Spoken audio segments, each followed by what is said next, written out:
right, we are approaching the fortress, the Castel Sant'Angelo. Going to cross the Sant'Angelo bridge here, which is adorned by who, Mom? I can't remember. 16. Saints Peter today? and Paul. No, grazie. With statues of Peter and Paul and 10 angels. sculpted Peter, by Paul, Bernini. 10 angels, sculpted by Bernini. There you have it. Quite a formidable looking fortress, just across the River Tiber. One of the most famous rivers in Europe, which we've really done a tour of on this trip, now I think about it. Everything but the Danube. And I hate to keep bringing up Assassin's Creed, but people who have played Assassin's Creed, I believe Brotherhood, will be intimately familiar with this structure. So you cross this exact bridge, or I guess you more have to sneak around the bridge, I guess, in the game, but cross this bridge over the Tiber to go to a mission in there. Oh, it's quite impressive so far. Fortress of the Pope. So, yeah. In any case, heading on in. And we've made it to the foot of the building.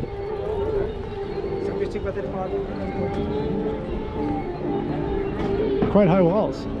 We are inside, and I tell you what, the number of hours I've spent in this courtyard virtually feels like a homecoming. Oh, really? Oh yeah, you climb these walls, all that shit. Oh my gosh. And then you gotta climb all the way up to the tower. Wow. It's a very important part of it. It's where you killed Cesare Borgia, one of the Templars. You drop him out of the tower. Oh, cool. So that's why I'm so excited to see this one. Oh, I wonder. It does not disappoint. This is like the most castle-y looking castle I've seen probably this whole time. So that little blurb is very interesting because it explains why this particular monument has not fallen into disrepair like so many others. And the reason is essentially that it's been constantly converted by whoever's ruling Rome. So it's been a mausoleum for the Emperor Hadrian, it's been a fortress for the Pope. It's worn a lot of hats over the years. So people have always maintained it a lot better than they have some of the others. I can't see anything else.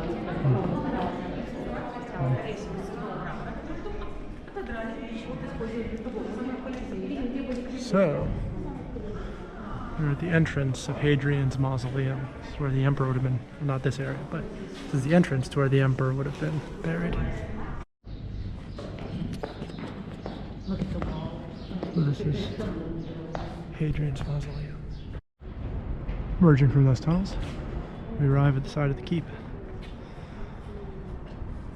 And I believe there's a path out to the wall as well. See if we can get some scenic views. Alright, along the ramparts here, got a nice view out onto the Tiber. There's the bridge we crossed. See how far down that is.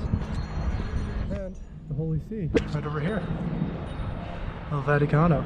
So, I'm loving the views. Once again, in this fortress, we have the multi-tiered design, where we're standing on one of the higher tiers. Not even quite up at the level of the keep, but you see, there's still battlements down below.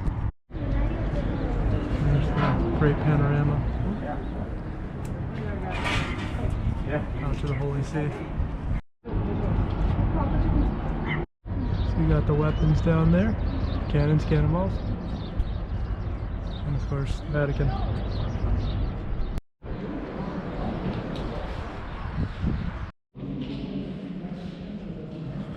Now gone to an even higher floor. This room was the library. So apparently this is Hadrian's official sarcophagus over here. And more stairs. And at last we emerge onto the roof of the Castel. Some of the best views of Rome that I've seen yet. Over there, the Holy See, the Vaticano. Across the way, oops, let's leave this picture. See Rome's beautiful old town. Across the River Tiber. So many dome churches.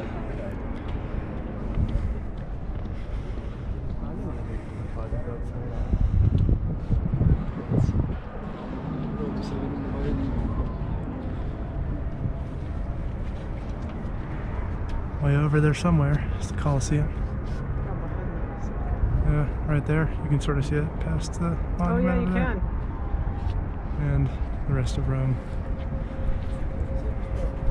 So I'd say view-wise, this is really excellent. Especially since you get to see the Vatican, which you don't get to see from many of the other sites in the old city. So overall, amazing.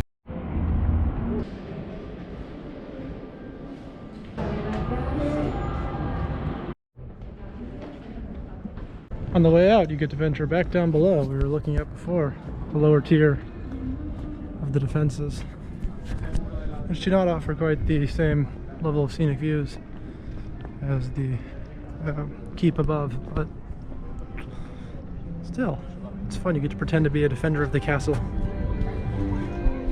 So it's from here, likely that bowman would have fired onto approaching enemies, or cannoneers. Also looking some guys performing down there, but can't really see.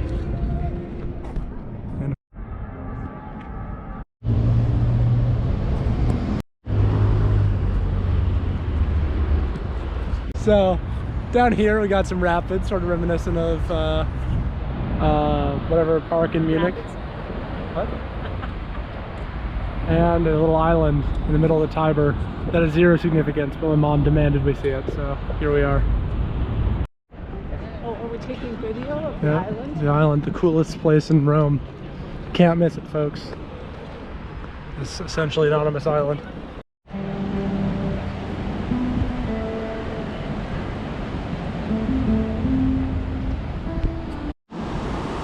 I've been on more challenging rapids than these, but it would still be pretty fun.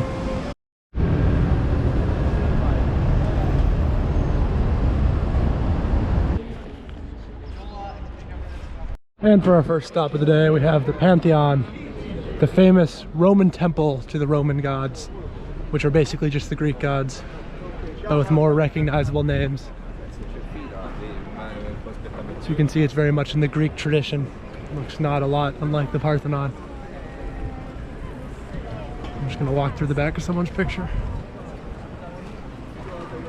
Unfortunately, the sun's sort of at the back of it, so it's blinding it, but... I know, I saw that, thank you. Yeah, it's pretty imposing exterior. Can't wait to pop on in there. So, Pantheon combines the Greek building tradition with actual Roman infrastructure understanding. Apparently, it's also a very treacherous entry, based on the fact my mom almost just fell on her face. Wow.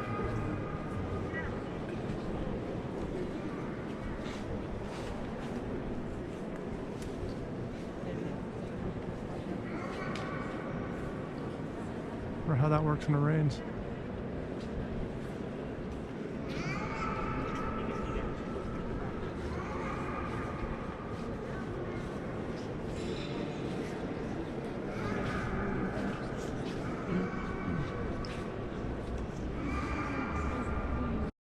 So here is a tomb to Victor Emmanuel II, who's one of the kings of Italy.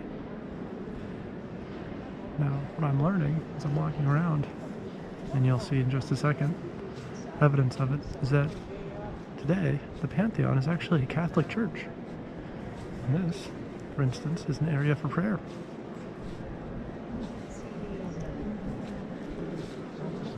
You can see you got the altar up here.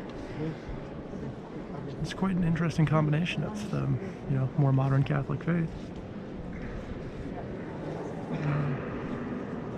When sort of contrasted with this classically, Roman mythology-based temple stuff.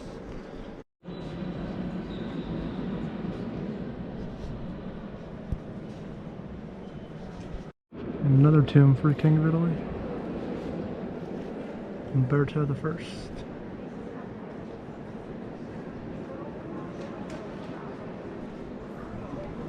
So apparently this is the tomb for a lot of people of note. You got Raphael, two kings.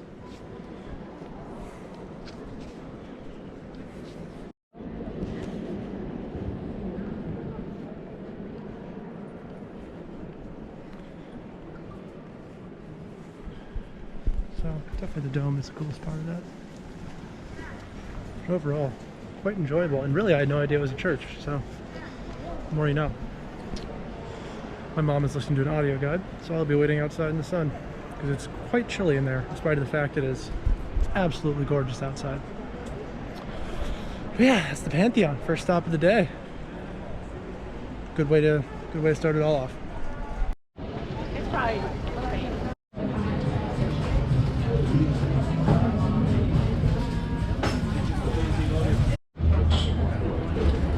Place is fire.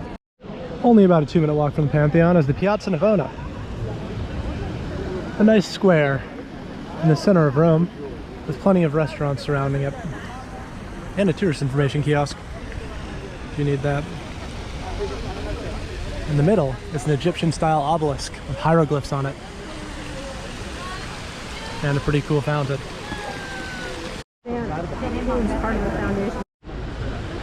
Alright, Church of St. Agnes, I think, here.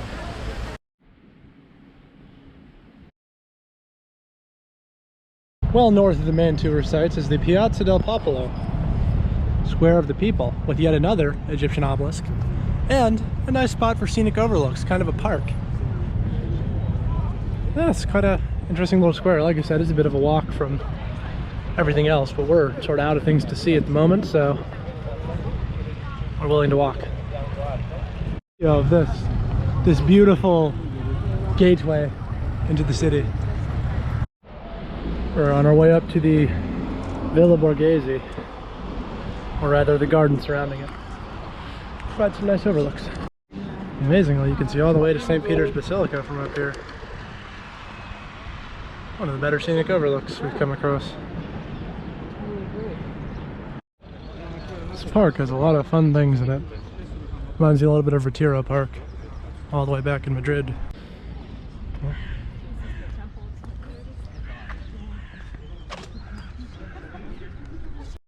It's kind of an odd statue. She seems to be carrying her head. There's no head, and then there's a head in her hand.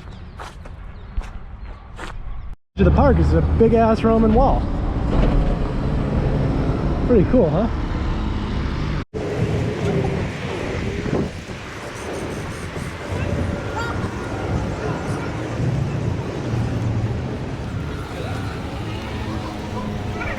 If any of you have done Pimsleur's Italian course, you'll no doubt recognize the name of the street I'm on. You can see over there, Grand Hotel Via Veneto. So this and Viale Ludovico are the two streets that are always used for Pimsleur, for Italian. Via Veneto. And we are in the Piazza Quirinale, I think. Yep. Which is the home of the Italian president. President, not the prime minister, right? It said president. President, so it must be the president. I assume there's a prime minister in Italy. I guess I don't know that for sure. There's, of course, another obelisk, since why wouldn't there be? Yeah. Whew. The sun is sort of reaching the zenith right now. I am hot. Oh. And apparently it's the highest hill in Rome as well. We've made it. Explains why I'm so out of breath. There's a lot of walking up hills to get here. So that's going to just about do it for Rome, I think. We're going to go look at the Trevi Fountain again and the Colosseum, just get a last peek at it, but I don't really feel the need to re-record that. So yeah, overall, pretty awesome city is Rome. Fair prices, lots to see. We knocked it all out in about 3.5 days. You don't need to be here a crazy long time, but certainly recommend it. Food's amazing. But yeah, so that's it for now. I guess I'll see you on the next one, wherever that is.